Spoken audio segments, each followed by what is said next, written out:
everyone, it's Ted, the Buffalo Beauty Boy, and today I am just gonna do a quick kind of get ready with me for work. If you are new here, thank you for coming to hang out, and if you're a long-time subscriber, then welcome back. If you don't know, I'm a professional hairdresser, so I can kind of take some liberties with, my makeup and my clothes and my hair at work. But I really kind of keep my day-to-day face pretty easy. I've got a couple breakouts right now that are driving me nuts, but that's fine. We're all human. So I figured I would just kind of get ready and, show you like some stuff that I've been loving, some techniques that I'm like really into. Some of these products are old-time favorites. Some of them are a little bit new to me. I know this time of year is super busy for a ton of people, so I just want to kind of make a chill video.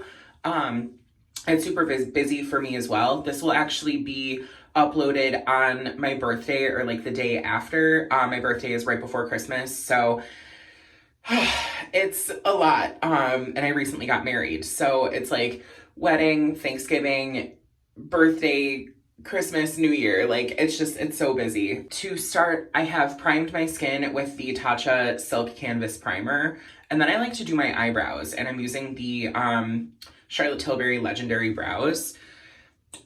I've kind of realized that this is my benchmark for brow products. Anytime I test a new brow gel, I find myself comparing it to this. I think what that tells me is I should probably just continue using this as my brow gel. Like, that's amazing. Truly legendary, am I right? I love how thin the spoolie is, and the product itself is also really thin, so you don't get like a super goopy, like sticky brow. I don't personally need like a ton of hold in my brows. I really just need color. So this is not going to give you like a soap brow moment. It's going to give you like a really fluffy, like Brooke Shields-y brow. Next, I'm actually going to be revisiting an old favorite, and that is the Ritual Defeat Creature of Light Soft Glow Enhancer. I have the shade Opalescent Creature, which is their like purple one. So it's kind of like just a glowy, like highlighting fluid, but it smells like violet. You can kind of see it's got a bit of like, almost like a purpley tint to it. And I find that personally on me cuts like the sallowness in my skin sometimes, but gives you just like a beautiful like glass skin finish. I got this product when they were doing it as like a gift, and it was before it was released. So I used it, fell in love with it, but then I felt like I couldn't really talk about it because it wasn't out yet, but now I believe it is. So specifically the Opalescent Creature in the Creature of Light from Ritual Defeat. And I'm actually going to do my eyeshadow now. I know that this kind of seems like it's all over the place, but this is just the order that I've been doing my makeup a ton lately. I'm just going to do a soft wash of the Merit Solo Shadow in the shade Mid-Century. And this is really, really fun. It's probably the only like matte single shadow that I own. And it's a warm toned brown. And it's really kind of bulletproof. Like, this does not move. So I've been really loving just kind of swiping this all over the lid with a brush.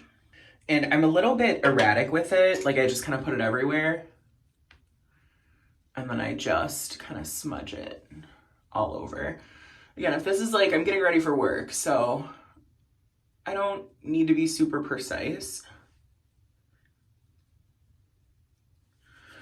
But I find that this is a beautiful warm brown, but it doesn't go orange, which a lot of them tend to do. I'm gonna get my base going, and I'm actually gonna use the Merit Stick Foundation. This is the shade Linen. I actually think Dune would probably be a better match for me, but that's okay. And I kind of just swipe it all over. I do tend to use like a good amount of this. I don't think it's like so full coverage that I can't like do what I'm doing with it. But I don't think I would use it in any other way. Like I definitely can use it as a concealer, which it's meant to do. But I don't think that a stick formulation is my favorite for like a light coverage. So I personally find that my favorite way to use this is the way that I am, which is swiping it all over my face and buffing it out. And it just gives like a medium, like natural finish, especially with such a glowy, hydrated base. You know, the shade match isn't terrible. I wonder if because that Ritual Defeat product has like almost a violet-y tinge to it, if that cuts the like yellowy that sometimes I feel like this foundation can go on me. Interesting to note. And I'm gonna just take a little bit more and just hit those couple blemishes and then just like the corners. I'm using the IT Cosmetics number 7 brush, and for so long I saw this and was like, I don't know how I feel, like a double-ended brush, I don't know if that seems like it's for me. And then e.l.f. has a dupe for it. So I tried the e.l.f. dupe and I could not stop using it. I found myself reaching for it constantly. However, it like absolutely shredded. It was like wrecked in like probably like 2 or 3 months. And then I was like, you know, that told me that I would use and love this. So I got this during the Sephora sale. I want to warm up my face a little bit. I'm going to be using the Phytosurgence Spectral... This video is so chaotic.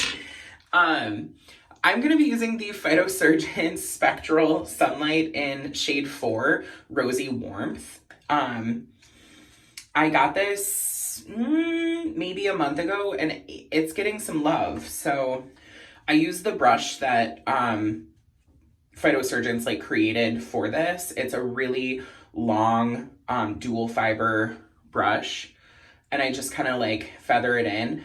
I will say I don't think there's like an easy way to do it without getting the packaging a little bit messy, but every like week or so I just kind of clean it. And then I just like to buff this in.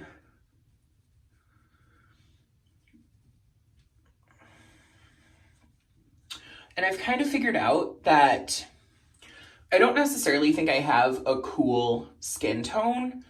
I think my skin tone is a like cool leaning neutral, which I don't think I think it's just a little bit different than most people, you know, see. Like I personally believe that my undertone is cool, but then my overtone is a little bit warm. So that almost kind of counterbalances and creates a neutral. I've been really into color theory lately and like seasonal color analysis. So that's just been a little pocket of the internet that I'm kind of playing with. But see how that rosy bronzer just kind of took me to a place that, like, you know, when I step back, like I look like healthy and like a person. So this has been a really fun addition to my collection. I almost feel like when I'm face on, it looks like I've got like a little bit of like a contour-y like bronzer situation. But then when I turn, it just looks so natural. And I love that. Phytosurgence is one of my favorites. Now for the rest of my base, I'm going to be using the Hourglass Ambient Lighting Palette. This is the medium palette, I believe. It's the leopard one, clearly. But I picked this up because it just really called to me. A couple of these tones I know I really love, and a couple of them are like pops that I don't feel like I had in my collection. So I'm actually going to go in with this like hot coral blush. That one is Ethereal Flush.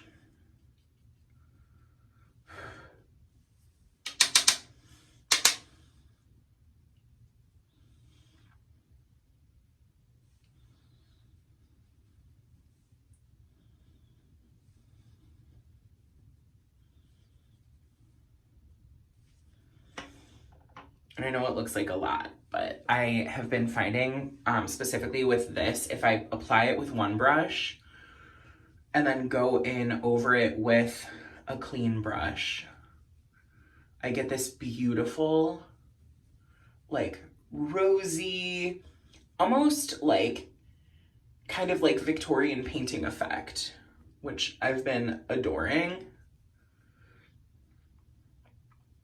And I'm not taking it super high. Typically I will. That's like kind of classic like Ted makeup, is I take my blush like really, really high. But I've been having fun kind of not doing that lately.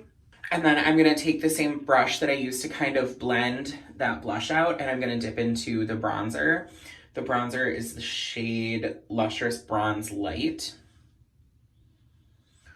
And I'm just gonna kind of softly carve out a little bit where I laid my bronzer before.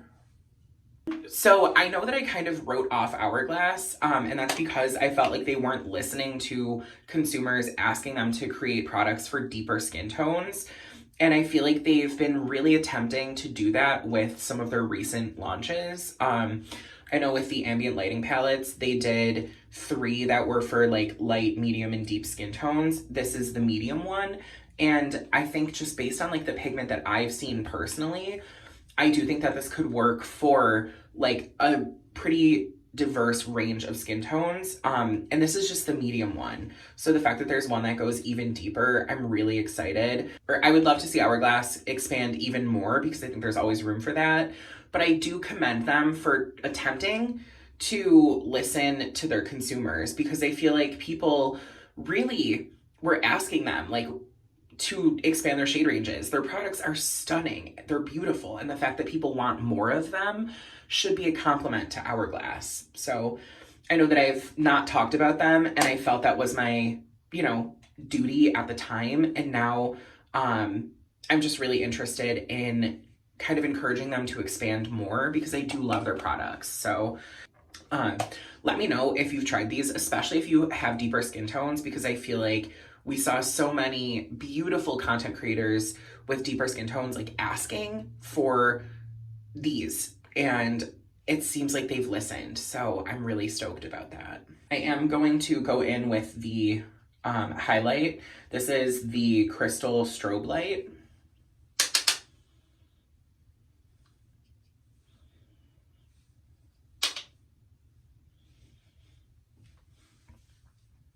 I just love that so much.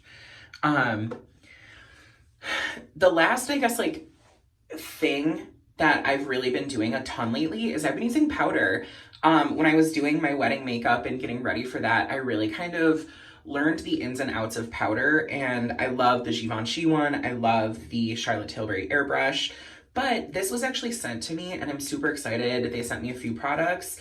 This is the Florasis Gorgeous Peach Blossom Powder, and it's the shade 3. This mechanism is gorgeous, like the packaging, but you'd think it almost is like a compact, but it's not. It's a loose powder. I don't know if you can see that. And it twists. You have this beautiful puff. Like, this puff is quality. Like, I would pay $8.99 like for this puff alone. I've been loving a velvet puff. But then it lifts, and you have like a net screen, and then the powder is dispensed through that. So what I like to do is just kind of, you can kind of see it floating, which I guess is like the sign of a really good powder that doesn't crease. If it kind of like floats in the air, I believe Beyonce's makeup artist like uses that trick. That's how you know a powder is going to be great for setting. So I kind of dip my puff in, and I'll work it like onto like my palm a little. And then I will kind of set under my eyes. Then I'll dip back in. And then I just go kind of like T-zone.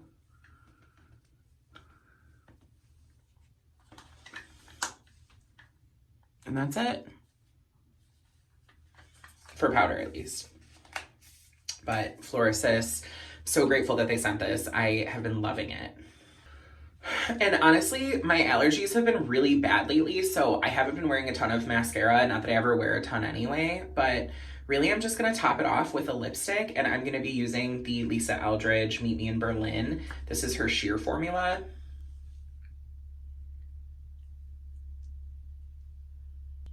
I feel like it's a My Lips But Better, like, sheer brownie tone, which I love. That's what I do just about every day for work. I find like with this application and these types of products and these tones, I get a really like easy face. It doesn't take me very long. Honestly, I could probably do this in about under 10 minutes if I wasn't like talking to a camera.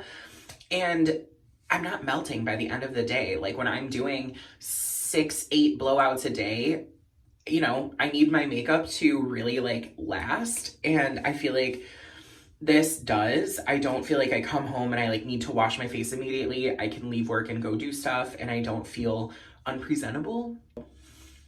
I just wanted to share kind of what my makeup routine looks like every day, not in front of a camera. And I hope that this video was maybe insightful. Maybe it gave you a little inspiration to try a different technique or something like that when you're just getting ready for work. I hope that you had fun, and I hope that the holidays are kind to you if you made it all this way. Thank you so much. Give this video a thumbs up, and in the comments, let me know what your like go-to everyday product is that you just can't live without. I would love to know. As always, I hope you remember that you're made of gold.